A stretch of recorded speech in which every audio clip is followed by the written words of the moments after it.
What's up, y'all? It's your girl Sakina, and I'm back with another review. This is my review for Ready to Love. This is season 8. Yes, I said season 8 because I consider The Last Resort as, a part of the Ready to Love stuff, okay? So this is season 8 to me, episode 1. All right, y'all, we are back in Miami, and I must say that your girl is impressed with the way that they're coming compared to how they've come in the previous seasons as far as selecting the cast. No shade to anybody of the previous cast, but it seems like this go round, if we want to compare it to the last season of Miami compared to now, it seems like they have some good looking people that know how to dress. That hair is intact. I feel like they have been listening to our complaints and finally decided to make a change. There was one person that I do feel like could have came harder with the hair, but we'll talk about that in a minute. But overall, I do feel like this is a good looking cast, and we'll just get further into it as, I go into the episode and the review. So let's go ahead and get into it, y'all. I'm kind of excited. So, we get introduced to Andre. He's the first man that we see. He's 39. And I don't have everybody's careers listed here. I do have the ages. The only time that I mention what they do for a living is if it got brought up in discussion. But Andre is 39. First word that came to mind, corny. Okay? He had a little Michael Jackson curl, and he was just saying all these cheesy sayings. I'm ready to show the guns or whatever he was saying about his muscles, and he likes to pop bottles with models. An instant turn off. I was like, no, baby. He claims that he's not a player right now. Get away from me with this. We get introduced to Corvea. She's 31. Baby said size matters. She likes a tall man with a big personality, so that's how she likes to come. She's Afro-Latina, and Andre tries to, spit game to her or something, but he mentions what's natural on her body, and he said that it was the white on her teeth.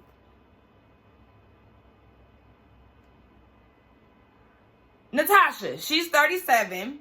She says she's like a biscuit, boo, with layers. She said some people just bite into it and you don't do that. You got to peel off the layers. Y'all know those Pillsbury biscuits?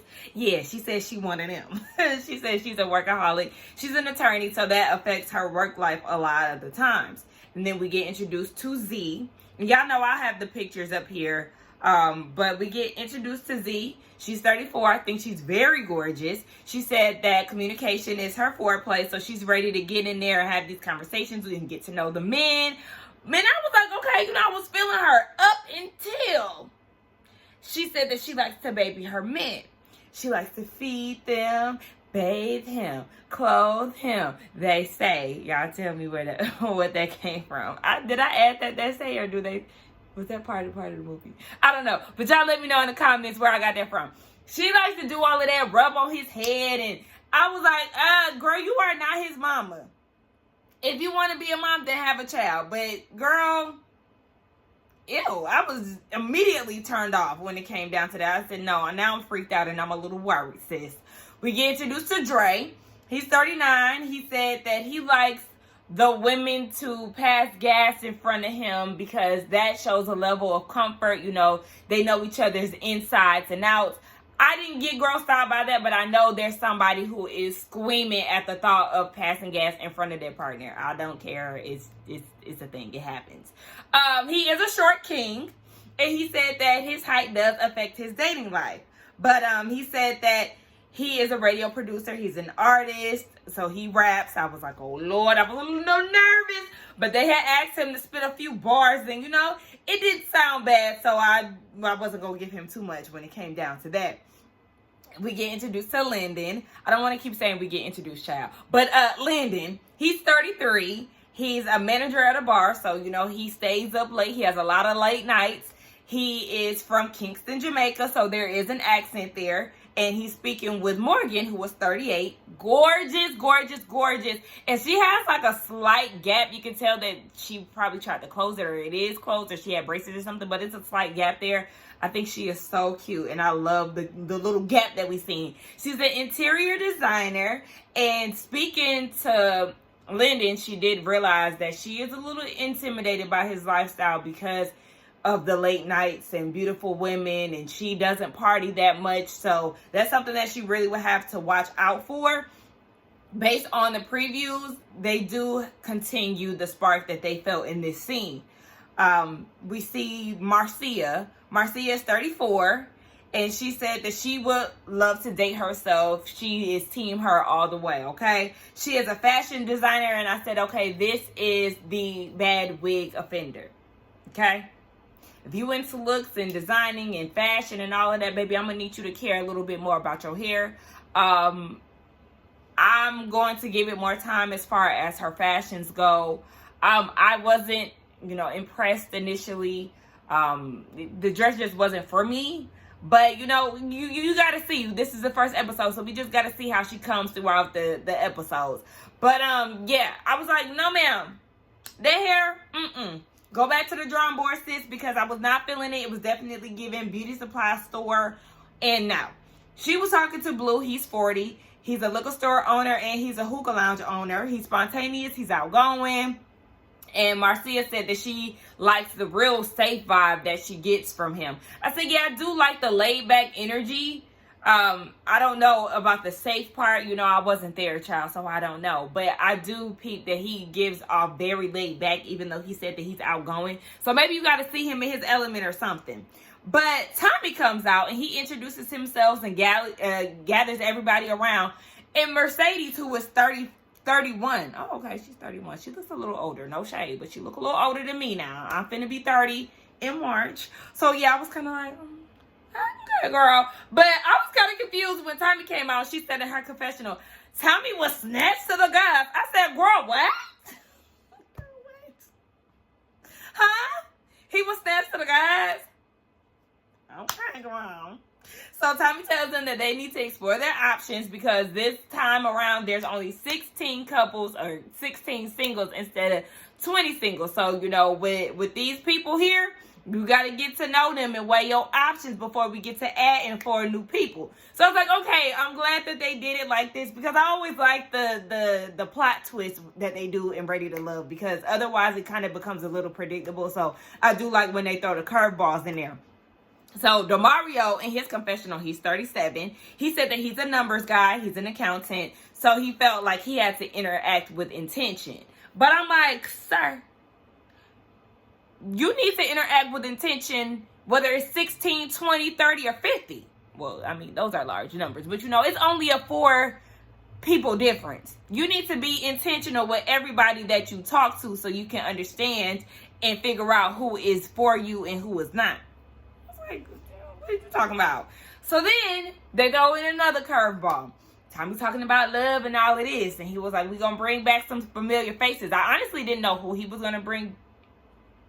Oh shit, hold on, y'all. My dog, what the dog? I'm sorry, y'all. Okay, I'm back. I had to catch it before I had.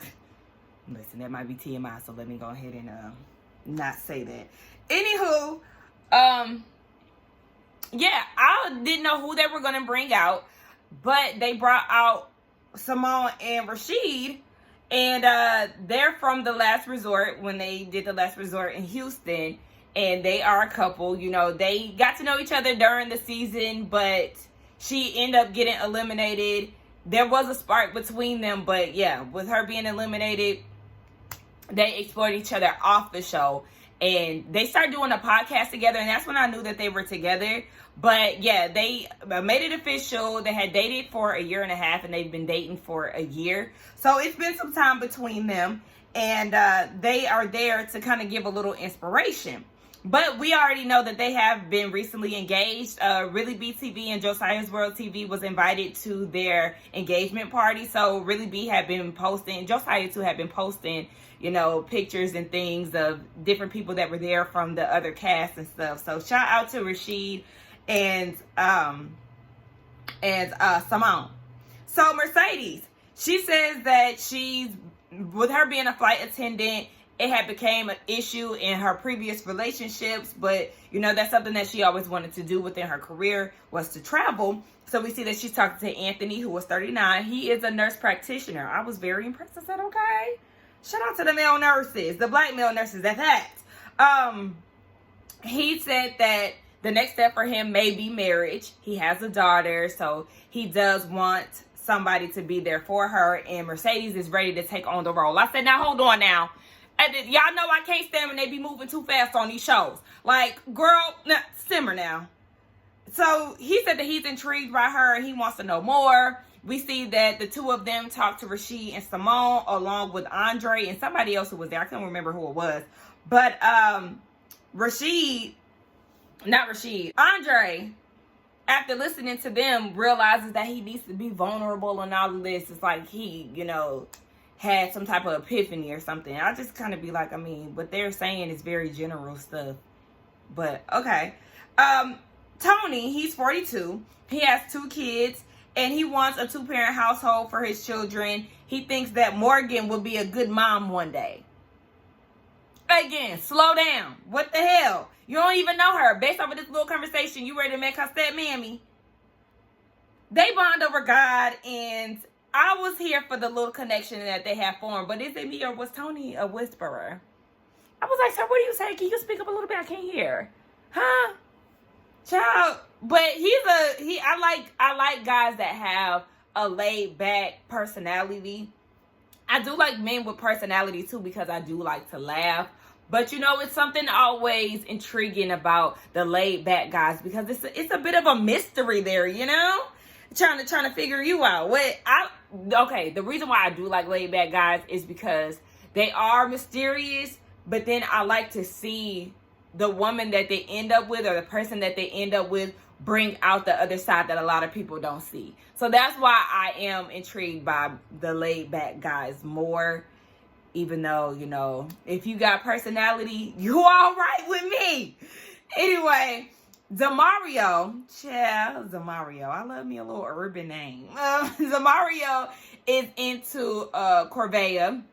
They like to look good and all of that. But I said, sir, now, you talking about you like to dress up and, you really into how you look or put yourself together. I said, but from what we seen, that little slow-mo, you walking down the street, you gonna have to come harder than that, because you wasn't giving Demetrius energy. You gotta remember Demetrius with the bald head. I end up not liking him. What season was that? Was that DC? I think that was DC. You was not giving Demetrius energy, so I'm gonna need you to come harder if you talking about you like to look good. So she asked why he was single, and he said that the people that he was with, they just weren't lifelong partners. And she asked him, was he in therapy? He said yes. So, that scored points with her. He asked her what her deal breakers were, and she said somebody who doesn't live alone. And Lyndon is in the midst of this conversation as well. And he was like, oh, well, I actually live with somebody. And she was like, that's very Miami. Like, what's going on? And he was like, well, my excuse is because his landlord decided to sell the house last minute or something along those lines, so he had to go and live with somebody. And she kind of took that as like, okay, well, figure it the hell out. And he was saying, well, basically with his career, it's kind of hard to, go search for places to live. And it's like, okay, yeah, I see what he's saying, but I also see what Corvea is saying. So it's kind of like, I ain't gonna give them too much, but I would not want a guy who has a roommate after a certain age. There are, some exceptions or whatever, but after a certain age, yeah, I'm gonna want you to have your own spot. But I can't give nobody too much child, because I still live with mama. So, girl, I'm still in my 20s, though. Girl, you almost on your way out, so get it together. No. But, yeah, Corvea isn't feeling him, and vice versa. He said that she gives off a judgy vibe. So then we get introduced to, here I go again, Jeffrey. Jeffrey is 31. I love the way that she spells her name. I think she's very beautiful. She said that she wants what Simone and Rashad has. Is it Rashad or is it Rashid? Because now I'm starting to get mad at myself. Because what the hell? But I think it's Rashad or Rashid. Girl, hold on. We're going to have to figure this out, because it's really making me mad. It's Rashid. Oh, my gosh. I can't stand messing up people's names. And, yeah. So, it's Rashid. Anyway, she said that she wants what Simone and Rashid has. And she wants to stand out in a small group of people. She's talking to Blake. Blake is 44. He asked Simone what took her so long to realize that Rashid was a catch. And I was like, I really didn't like that question because I don't feel like it took her a long time to realize that. But whatever. She said that they were friends first. Okay, cool. Dre is on the prowl. And Dre is the short king, by the way. He is on the prowl and he likes Marcia. So he takes her aside and they have a conversation. And the conversation really isn't going anywhere. They talk, but yeah, she was just like, yeah, no, there isn't a romantic connection there. She blamed it on the rain and got the hell on. Jeffrey and Andre, they have a conversation. And she said that from afar, she could see that he's a jokester. But once she talked to him and she heard that he had an accent, then she was intrigued. I said, girl, okay. She even liked his Michael Jackson curl. Ugh. She has 3 children. And she said that she wants a constant figure for them. She feels a comfortable feeling coming over her when she talks to him. Okay, sis. Blake and Natasha, they have a conversation about meeting people. And then Blake tells her that he has 3 boys. He has a 22-year-old, 14, and a 9-year-old. They're very spaced out. Later on, we find out that they're from 3 different women, 3 different points of his life. And he said that he's done with kids. So she said that having a conversation with him just gave off an arrogant vibe. So she really wasn't into him like that. She said that she doesn't even like to date handsome men. So Blake, that told you all that you needed to know because he is a nice looking guy. And so it's a no for you, sir. They both were not into each other. And at first I thought Natasha was wearing a wig. So I was a little upset by her hair. But I realized that it was her real hair. And y'all already know in human environments, our natural hair really doesn't do us any good. So, yeah. Before they head out, Simone and Rashid, they gave some great advice, before they left. And then Rashid got on one knee and he proposed to Simone. And y'all, I got teary-eyed. I started crying here. I was like, oh my gosh. Because I felt like this was the perfect setting. They met on Ready to Love. So to propose on Ready to Love, I felt like that was very intentional. It was very planned out. I thought it was A1. Like, shout out to Rashid for, doing the damn thing with the proposal. My girl Simone, I really wanted her hair to be done. I don't know what the hell was going on. I mean, I know the Miami heat and humidity can take over, but I feel like even if she was in Houston, that hair would have looked like that, and I was disappointed. But nonetheless, it was a very beautiful scene. I loved it. She said yes, and they are, in engagement bliss right now, especially coming off their engagement party. So we love to see it, okay? So as for right now, we know that they're engaged, and then we know Clifton and Joy, they're engaged, and they're also going to be on Love and Marriage DC. So I didn't watch the first season of Love and Marriage DC, but I might watch that. Yeah, Demetrius is from DC because he was on their season. Now I'm thinking about it. Anyway, I didn't watch the first season. I might watch this season to see how they interact, even though I don't like them. I did like Joy going into the season, but by the end of the season, I was not here for her. I started to see her true colors, but I don't know. I might tune in for Love and Marriage DC. I don't know. Do y'all watch that show? I didn't feel compelled to watch the show, but I don't watch Love and Marriage Huntsville anymore anyway. So yeah, but I do tune in for the reunion just to see what the mess look like. Anywho, so the Mario and Z, they have a conversation and they're talking about his dating experiences in Miami. He said that he really doesn't have any bad experiences because he likes to include the people that he's into what he's doing. Like, let's go to Target, shit like that. And when he said that, I was like, okay. But earlier in the episode, you said that the people that you were interacting with, they weren't long-term partners or long-life partners. I said either something went wrong or you the problem. Which one is it? Or it could just be, y'all just wasn't into each other like that. Maybe I'm giving him a hard time, but we'll just see. Because you never know with these Ready to Love men. They act a certain way early on, and then you start to see their true colors as it goes on. So you can't get them too much. Anyway, they started talking about his family. He said that his sister passed away from breast cancer. And him and his sister take care of his nephew in Dallas, if I'm not mistaken. He said that his parents separated, but he's still a very family-oriented person. He asked her what didn't go well with her previous situations and what would she like to see. She said that she's been impulsive and moved too fast previously. And then they got into the alpha male, alpha female topic, and I instantly wanted to just turn off the sound, my hearing, because I didn't want to hear anything. They both are alpha male and females and whatever. In his confessional, DeMario said that he doesn't like the fact that she couldn't give him any specifics. So he doesn't really know how to feel about that. Lisa Corvea is talking to Blake and another guy. Who was the other guy that she was talking to? Was it Blue? Was that him? But she wanted to know, because they're in their 40s, do they want children? And Blake said that he's on the 87%. And I said, no, you're not. Because you just told Natasha that you're done with kids. And now you sit here saying that you're 87% in. So Morgan was like, all right, peace, I'm out. I don't even want to further engage in this conversation. So she heads out, and Mercedes is like, okay, so 87%, like what does that look like? She knows that he's full of shit. And she feels like he's saying this because a lot of the women that are there are interested in having children. So to prevent him from being eliminated, he's going to make it seem as if he is open, because he was like, you know, it all just depends on alignment and where I'm at. No, it doesn't. You don't want any kids. And you further prove that you didn't want kids further into the conversation that you had with Mercedes and Corvea, because he was saying that kids that don't come from a two-parent household are broken. That's not true. So are your children broken because you're not in the household with him?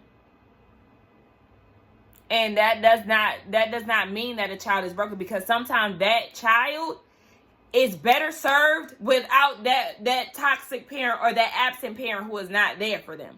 They can live a successful life and have a successful outcome without that person being in the household with them. I didn't like that. No. And he's a red flag for me. So Blake is definitely on the no list for moi. So now we get down to the deliberations, and the men start talking about who they're interested in. 3 guys mentioned Mercedes. Anthony said Suanne, who we really didn't get to see a lot of. We seen her in the confessionals, but not really engaging with the men or even the women for that matter. Tony, he's interested in Morgan and Jeffrey. Andre is interested in Jeffrey too. They're not interested in Z because she gives off a homegirl vibe. You know, somebody in the midst of it all always has to give off that homegirl energy. Blake said that he wasn't interested in Corvea and Natasha.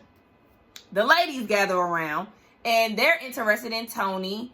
Jeffrey likes everybody. Mercedes likes Andre, and what? Why did I put DeMario in the ladies section? Oh, they like DeMario. Okay. They like DeMario, but Z brings up how brings up DeMario. Girl, I didn't even finish my sentence, so I can't even tell y'all what I wrote here. I'm sorry. Anyway, they're interested in DeMario. Just understand that. They're not interested in Dre the Short King, Lyndon, and Blake. So we get to elimination, and Blake and Dre are in the bottom.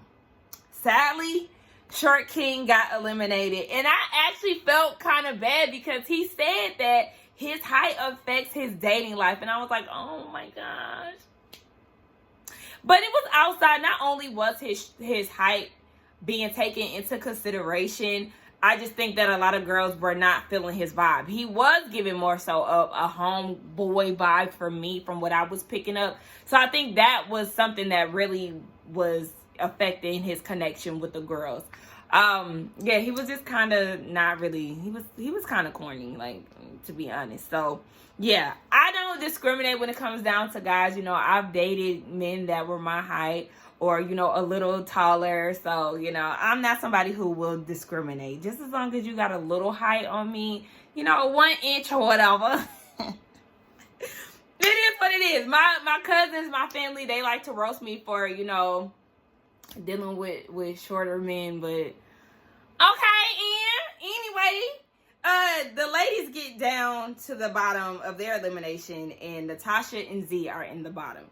They end up sending Natasha home, and really, I didn't know how to feel about that, y'all. I don't know. I really felt like Z could have went home first, and I feel that way because I just didn't like her saying that she babies her men. Like, no, sis. No, let's unpack that. Get on somebody's couch and figure out why you like to baby men. That's so weird to me, and I don't like that. I mean, you can cater to your man, but you said that you like to baby him. Like, you gonna burp him too? The hell? Run his warm bath water? Clothe him? I mean, girl, no. Look, I ain't like that. Anyway, let me say who I like so far. I really can't say what men I like 100% because, like I said, you just never know with these men. But I did like the energy that Tony was giving off. Even Blue. I like Blue. I like the two laid back men. So far, they were okay. Lyndon, he was all right. But I don't necessarily have any favorites. But yeah, I could say who were, you know, kind of all right so far. The ladies, I like Morgan. Morgan is my favorite so far. I like Jeffrey so far, but it does seem like she's going to cause some problems with some of the girls. I actually like Corvea, because this does seem like she knows what she wants. I mean, she might come off a little judgmental, but I did like her. Was there anybody else? I did like Mercedes, too. It's, you know, I always get drawn to the ladies before I get drawn to the men. So, yeah, those are, like, my favorites so far. I like to put that out there on episode 1 to see who changes my mind later on. But I did like this episode. I was into it. Okay, like I said, Miami is bringing the looks. They're bringing the fits. I like it so far. Y'all let me know who y'all like down in the comments. What do y'all see for this this season? Who do y'all like? Do y'all like the fashions? Do y'all like the hair? Let's get down in the comments and talk about all of that, y'all. Don't forget to like, comment, and subscribe to my channel. And I will see y'all in the next one. Bye.